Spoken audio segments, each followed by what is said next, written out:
Hey guys, Zach here, and today I'm going to teach you how to make this very good glider.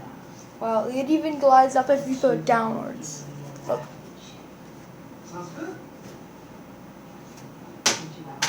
It's really good. So if you have a paper airplane contest coming up, watch this video. So 1 second. Let me get a piece of paper here.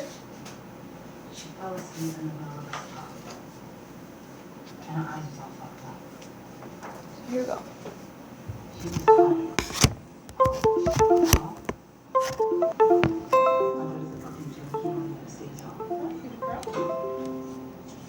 Wait 1 second. So now what you do,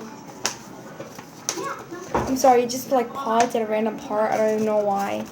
Like I don't even know if I paused it or you float like this on the crease. And just fold it in half like this. And make sure when you fold it in half you don't see all the folds. See?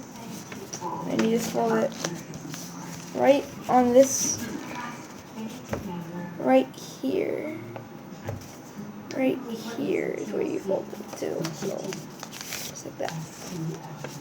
Then bang. Good to go. Thank you guys for watching this video. If you want to see my last video, Beyblade Season 3 Episode 6, and go right below. If you want to get notified whenever I upload a future video, then just bam that notifications button right down below. Thank you guys for watching, and don't forget to subscribe. Bye. Oh, also, don't forget to see the. If you like funny movies, definitely see the Teen Titans Go movie, because it is hilarious. So yeah, guys. Bye.